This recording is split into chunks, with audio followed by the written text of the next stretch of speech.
Patrick Fiori et On se love sur France Bleu Auxerre. Alors, il paraît que vous voulez savoir comment le son part de ma bouche pour arriver jusqu'à vos oreilles en passant là-dedans ? Ok. Alors, première chose, on part du principe que le son part de ma bouche. Bon, je vous explique pas comment je le produis, parce que si on plonge dans ma gorge, la vidéo passe en moins de 18, tout ça. On aura des problèmes. Bref, ça commence donc avec mes cordes vocales, mais de là, le son, il va dans quoi ? Eh ouais, Sherlock, le micro, et il en existe plusieurs types. Les cardioïdes, l'omni, le bidirectionnel, bref. Ce que tu dois retenir, c'est que dedans le micro, il y a une membrane qui va lui permettre de transformer en vibrant le son en signal électrique. Et de là, le micro va transmettre le signal à la console. Non, pas ça non plus. Voilà, c'est ça. Je te présente la RM4200 Digital. Regarde-moi ces potards, tout propre, tout brillant.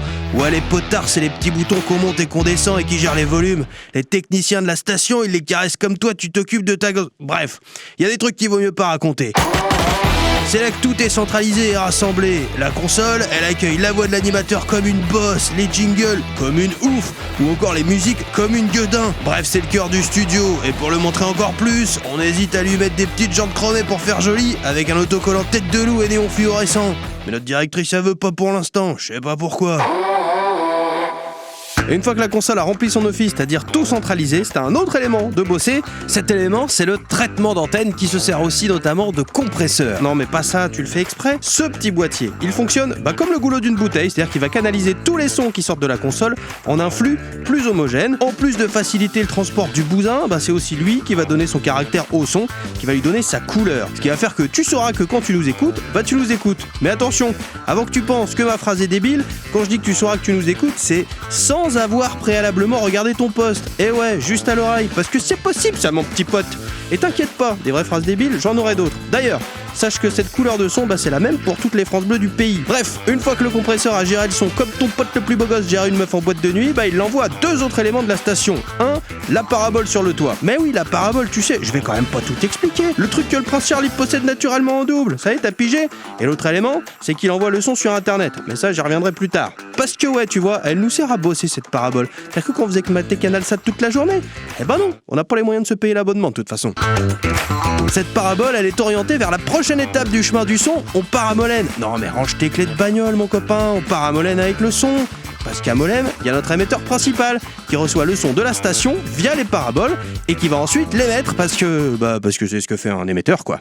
Tiens, voici une carte de Lyon et voici Molène. Et voici la zone que couvre l'émetteur. Tu me diras, mais tout le département il est pas couvert. Je te dirais, dis donc Sherlock, ta perspicacité elle est vraiment sans égale.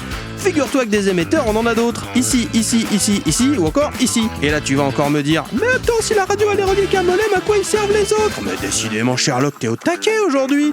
Les autres émetteurs, ce sont des relais du signal. Ils captent le signal de Molène et ils vont le transmettre à leur tour, le relayer en l'amplifiant sur une zone autour d'eux. Ça permettra dans cette zone une meilleure réception. D'ailleurs, ça me permet de te parler du PI. Non, pas celui-là. Le PI, c'est un peu la carte d'identité du signal. Quand ta radio capte un signal, en dedans, il a le PI. Et en lisant le PI, ton poste va savoir quelle radio il capte et va pouvoir la afficher notamment sur ton RDS. Parfois, sur une même zone, il y a les signaux de deux émetteurs qui se superposent. Et ta radio, grâce au PI, elle n'en choisira qu'un sans se tromper, celui qui aura la meilleure qualité pour toi. Comme ça, c'est pratique. Ah ouais, tout à l'heure, je t'ai dit que le signal, il partait du compresseur vers la parabole et qu'il allait aussi sur Internet en numérique. Alors le numérique, ça sert encore à deux choses. D'une part, à te permettre d'écouter la radio sur Internet, parce que ouais, c'est possible d'écouter la radio sur Internet. Je t'avais dit que t'en apprendrais des choses avec nous, Je te l'avais dit ou pas ? Je te l'avais dit. La seconde, c'est que ce signal numérique, il va aussi vers le satellite. Ouais, l'espace, Thomas Pesquet, tout ça, tu connais. Le satellite, il va lui renvoyer le signal à certains émetteurs.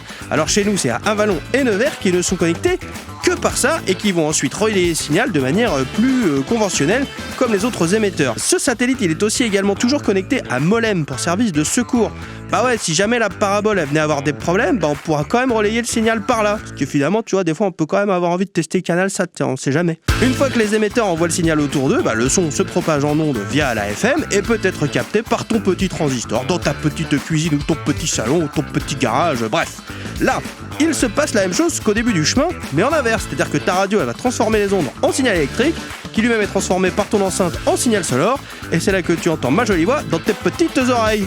Et franchement, pour une telle récompense, emprunter tout le chemin du son, ça valait le coup, non ? Non, mais réponds pas à la question, Sherlock, c'était rhétorique. Par contre, continue à nous écouter, et ça selon un planning pléthorique. Allez, la bise.